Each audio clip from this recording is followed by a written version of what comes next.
And we are live. Welcome to the MLB Strategy Show. It is Monday, October 16th, two-game MLB slate, which means we're here for it. Now, I'm going to be honest, you're not going to get another one of these out of me. This is it. I'm off for the rest of the week, and then NBA is starting up next week. But we can't let it go without having one final MLB show, at least from me. If somebody else is popping up for MLB, I don't know that yet. But I, Josh Engleman, at Josh Engleman, if you want to follow me on Twitter, I'm here to talk a little bit of baseball. We got two games, so we have an actual real slate for today. Fun to talk about. We're going to be kicking off the Phillies Diamondbacks series. I'm not excited about that. I don't really like the Phillies after they beat my Braves. And Rangers Astros played yesterday, 2-0 Rangers. That's a fun one. So we've got the Rangers up a game. Mario, I agree. I'm glad it's not showdown. Two gamers, real enough. Real enough. Obi, we're still doing MLB. I'll be back next week for everything you guys have been looking for. Process, contenders, strategy, deeper dive. You're going to get a lot of me every single day. Another heroic performance from Evan Carter. I hate you, Bug Boy. You know what would have been great? If he would have put in a heroic performance the day that I needed it. Instead, all he did was just simply suck as I expected him to do, which was not great. Do I think MLB should change the playoff format? Yes, I guess, but not because of the results. I prefer the NBA playoffs because I want the best teams to win more frequently. And baseball and football are on one side of this coin, and then on the other side is the NBA. So I would prefer everything looked a little bit more like the NBA. It's a little bit harder in baseball because of pitching.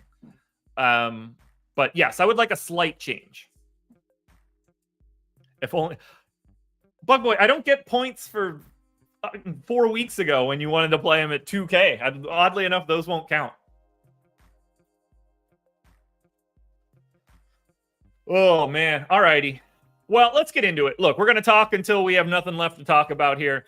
There's not a ton to go over for baseball at this point, but we can break it down. I ran my crunches. So everything that I have in here, if we would have lock in 5 minutes, this is what I would be playing. So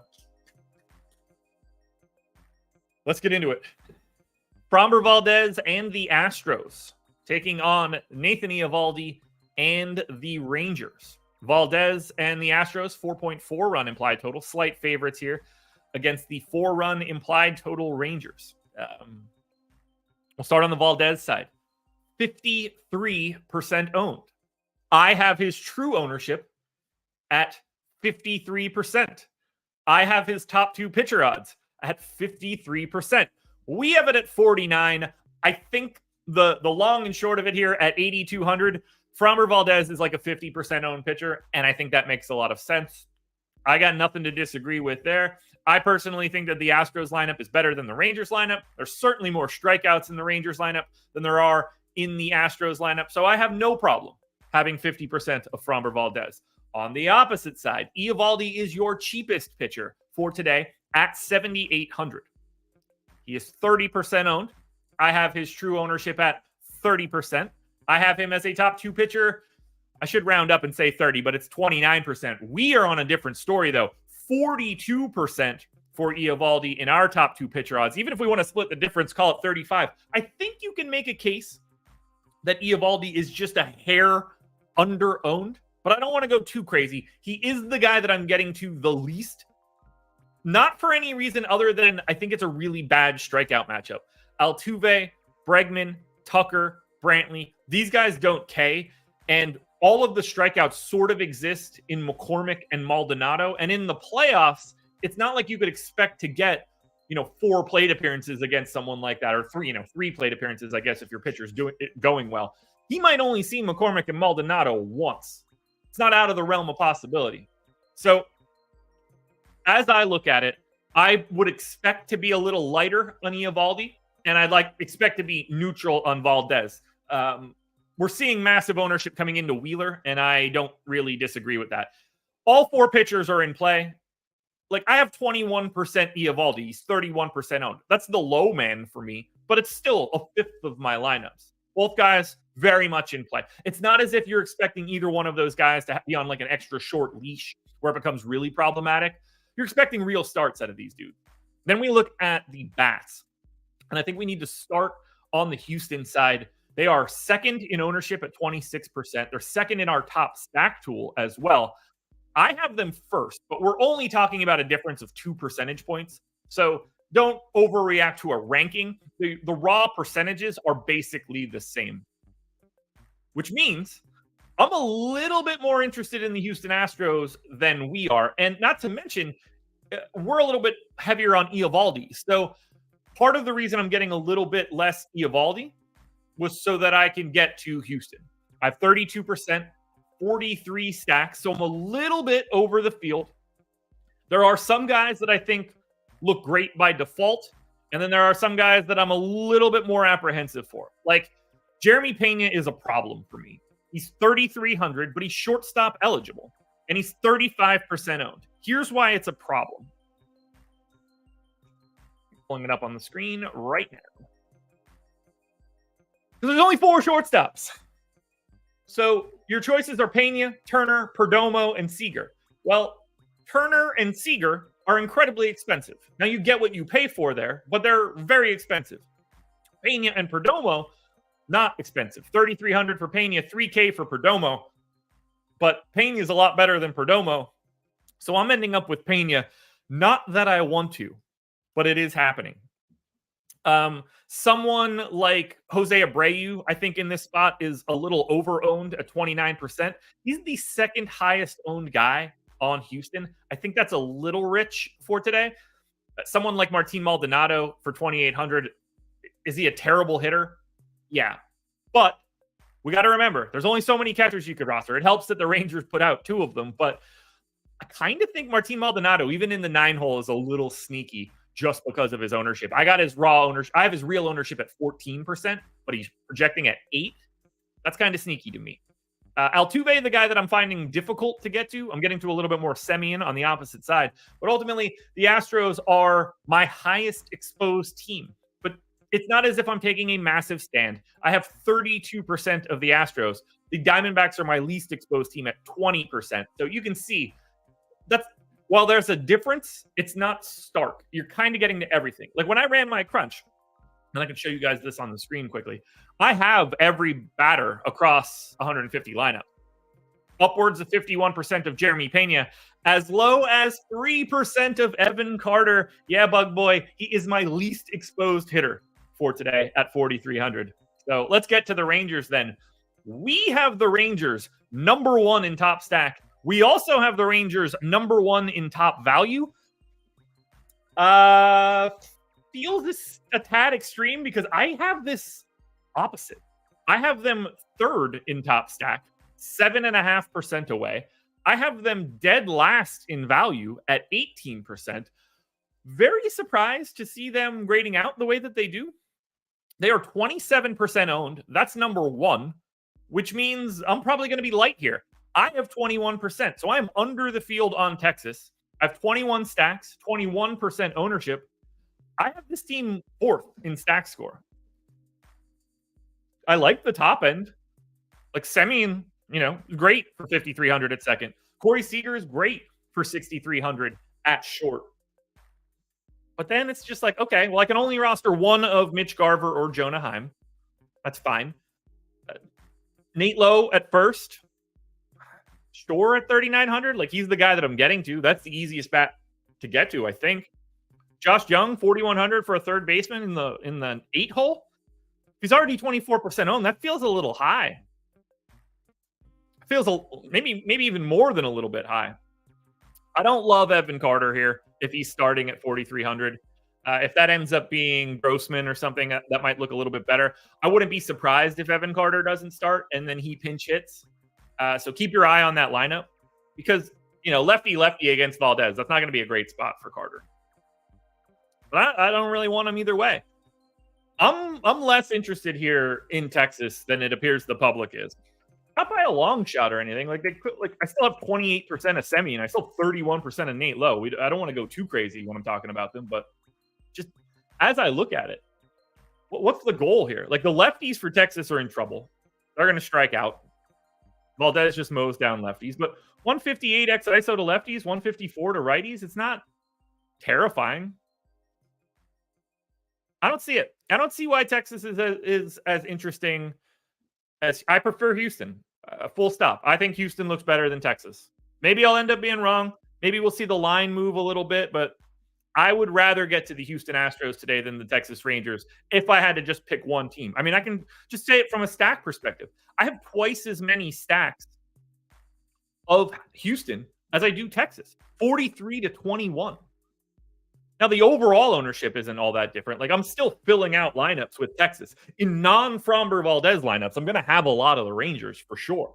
But if I'm looking at this game, I have to rank it Framber Valdez, Astros bats, Rangers bats, Nathan Eovaldi. No, that's not right. Yeah, no, that is right. Nathan Eovaldi. I would rather have the Rangers bats than Eovaldi. So, Bug Boy, that makes perfect sense then. Then you definitely want to pinch hit for him. You put the righty out there until Valdez is done. Then you bring Evan Carter in once Valdez is done. Then you have defense out there as well. No brainer. That makes it easy. Have you folks signed up at Owner's Box yet? What are you waiting for? Link in the description of this video, banner at the top of the screen. I once again did not become the winner of the Owner's Box contest. Didn't work out for me, unfortunately. You guys should sign up at Owner's Box, though. You'll get up to $500 from Owner's Box on your first deposit. You get it in Owner's Box. You got to trickle it out. So I put in $500 to start. I mean, I put in more than $500, but I got the $500 bonus. I have $27.66 left. I will clear that bonus next week. But I have gotten out of Owner's Box a free $473 at this point. Cost me absolutely nothing. I just had to put the money in. Not only that, I got access to the best contest in the industry by far. It is overlaid for 6 straight weeks. Yeah, doesn't get much better. Let me be more clear. I think it had reduced rake week 1. Maybe barely overlay. It's been overlay ever since. 25K up top yesterday. Well, it didn't end up being the winner for me, but I got to use our tools to play Owner's Box. I went back and checked. Positive ROI on the pre-lock. Nothing I can do. But if you want to sign up at Owner's Box, it's very simple. Click the link in the description. Make your deposit. It's got to be at least $10. Then you're going to get 1 week of our NFL Sims Max package. That will cover you for Monday Night Football tonight, if that's interesting to you. It'll cover you for Thursday Night Football, Sunday main slate across DraftKings, FanDuel, and Owner's Box. And it will still cover you for Sunday Night Football. Again, you get it for a week. Come check out our brand new package. This is a hell of a deal. Well over $100 in value for you if you want to come sign up. So, guys, click the link in the description of this video and sign up for Owner's Box.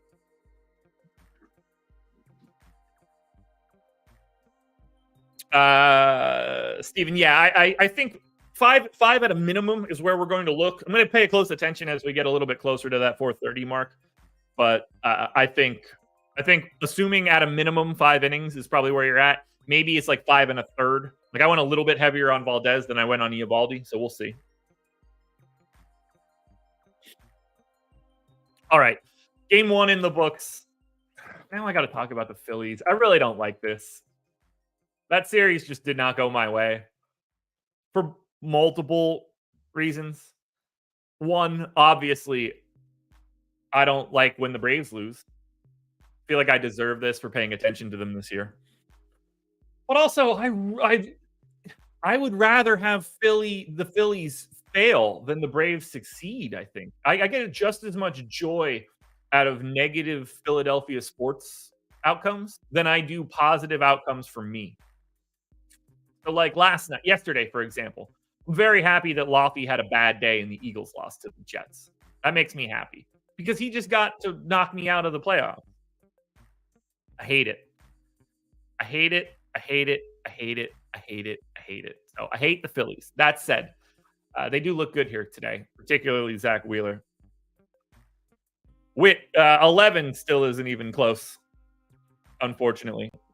But you're right. 5 isn't enough, but 11 is not enough either. I agree. Worst fans in America. Worst people in America. Just all of the Philadelphia metro area. And I say that knowing that fan of the program AB I don't believe has any ties to Philadelphia. So I can talk that smack, and I don't think he's going to disagree too much. All right, Phillies, 4.1 run implied total. Diamondbacks, 3.3. Zach Wheeler on the hill for Philadelphia. Zach Gallen on the hill for the Diamondbacks. That's kind of interesting. Battle of the Zacks. Loser loses the name. 70% ownership coming into Zach Wheeler today. Completely agree with it. I got his true ownership at 65. I have him 68% top 2 pitcher. We have him 61. Call it 65. He's 8,700. He should be owned a ton. It's really, there's not much to say here. He's the guy most likely to go deeper in this game. He's got an outs prop that is significantly higher than anybody else. You know what?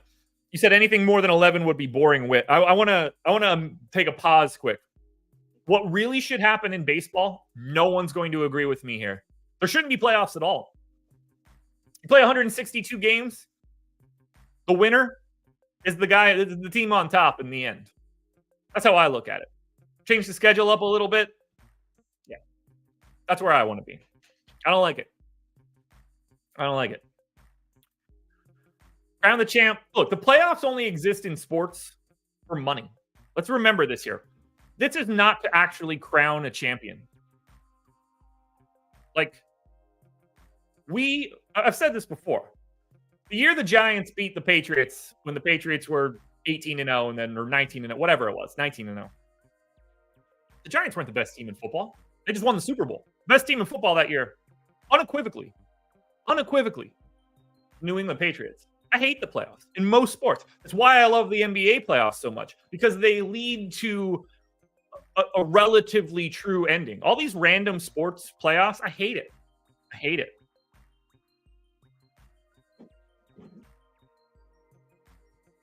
Why do you want a lot of money in MLB this year, Josh? Or you'd sound psychotic. It's true. Wait, are you disagreeing with my playoffs take or my Philadelphia take? If it's the Philadelphia take, I'm spot on. If it's the playoffs take, I get it. It's just not fun. Look, the sport I like the most is soccer. There's no playoffs. You play each team twice, and if you're the team that's the best in the end, you are the champion. That makes a lot of sense to me. Can you imagine if you had to play like an extra 8-game single elimination tournament? It's just not reflective of anything, but people want their money. So we have playoffs across the board, and the playoffs get bigger and bigger and bigger every year. Nobody makes their playoffs smaller. We just get more teams. Get ready. There's going to be 30 teams in the playoffs in 30 years because there's more money in that across every sport. It's stupid.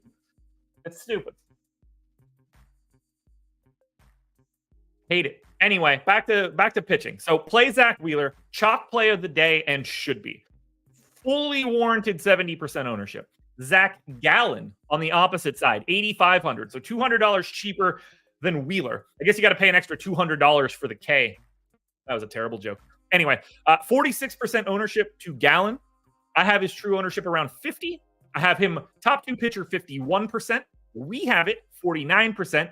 Call it 50. Zach Gallen is properly owned at 46%. I have 52. Nothing to add there. Pitching today, honestly, unless you've got like a real feel for it personally, like I don't want to say I don't care who you pick, but like all 4 guys are very clearly relevant. So whatever combination you end up with, probably going to have a lot to do with what you're stacking. Like if you just say to yourself, I'm going to have a Philly stack, then you don't have Zach Gallen. You've made your choice. Like you've already drawn a line through one of the names. Now, let's talk bats. Number 3 in ownership. That would be the Philadelphia Phillies here. We have them 3rd in top stack, 3rd in top value. I have them 2nd and 2nd. So I got a little bit of a lean on Philly. 52 stacks for me. I have more stacks of Philadelphia, but I have more overall ownership to Houston. Not getting to as much Castellanos. Not mad about that. Really hate him right now. The guy that I'm getting to the most here, either Alec Boehm or Bryson Stott, and that's just a positions thing.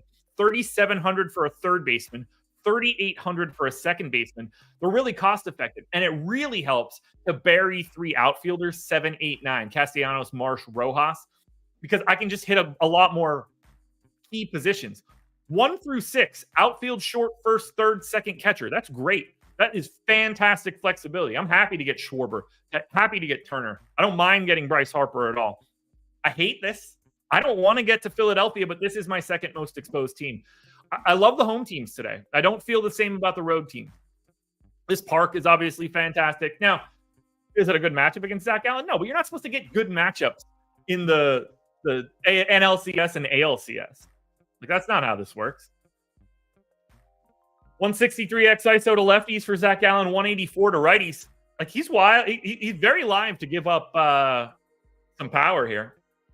That's for sure. So you're hoping to personally, I'm hoping to see that power out of Bohm or Stott, just because they're the guys I have the most of, and not Castellanos.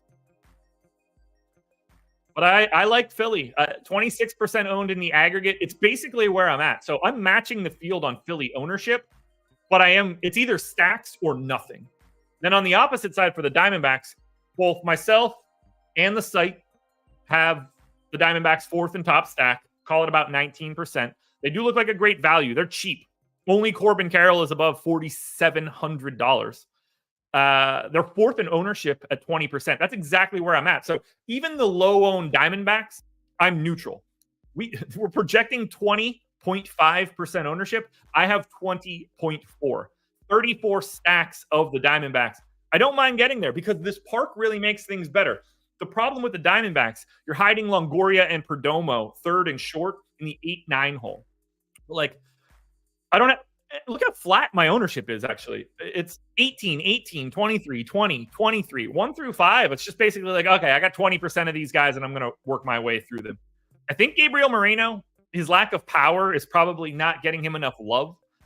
He's 11% owned at catcher. I think that's a little sneaky if you want to get different. Gurriel and Alec Thomas, too. These guys might be a little bit under. I think Arizona in general is a little under-owned. I'm happy to have a bit of them here, but I don't like it going up against Wheeler. Up until that last home run, man, he looked good against the Braves. 32% K rate to righties for Wheeler. You're going to get Pham, Walker, Moreno, Gurriel, Longoria, all from the right side. Wheeler has the opportunity to rack up a shit ton of Ks. 60 people here, by the way. Hit that like button if you haven't done it yet. As I look at this game, I'm going to rank it Wheeler, Phillies, Gallen, Diamondbacks. And I think that's a pretty consensus opinion for this one. I don't have much else here. I can show you my overall ownership. We're going to have, we got a couple shows coming up after this. Let me hit you guys with the schedule for the rest of the day. I don't want to miss it. So NHL Strategy Show coming up at 2 p.m. And then tonight, you get NFL Live Before Lock, 7:15. That's going to be Laffy and Neil breaking down tonight's Cowboys and Chargers game. I also have Cowboys-Chargers showdown videos out for DraftKings and FanDuel. Don't miss it. Jeremy Pena is my number one exposed guy. I think the best bat for today is ignoring ownership, is Kyle Schwarber. I think Mitch Garver is second. Kyle Tucker is third. I think the worst bat on an individual basis that you can get to is Martin Maldonado. I don't think anybody's going to be surprised to hear that. My most exposed guys, Pena, Bryson Stott, and then Michael Brantley. Highest owned guys on the slate, Garver, Pena, and then Bryce Harper. And if we're ignoring salary, the best play for today, three-way tie at the top, but Corbin Carroll, Kyle Tucker, and Yordan Alvarez. They are the three best guys in my model for today. I think it all looks good, folks. I think it all looks good. 2-game slate. I'm glad everybody's going to get like a real one. 25K in the relay throw tonight is pretty nice. We have Monday Night Football tonight. Like I said, I'm off Tuesday to Friday. So you won't see me again until Sunday morning for NFL. Actually, well, you'll see me Thursday for showdown videos for NFL if you're looking for them. But then we've got NBA back next week.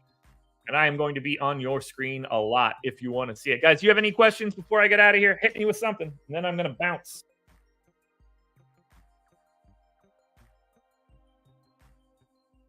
Giving you a second.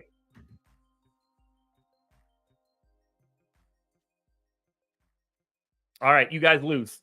No questions. I don't see them, at least. So, Vic, I agree. I'm going to get out of here. Guys, thanks for being here.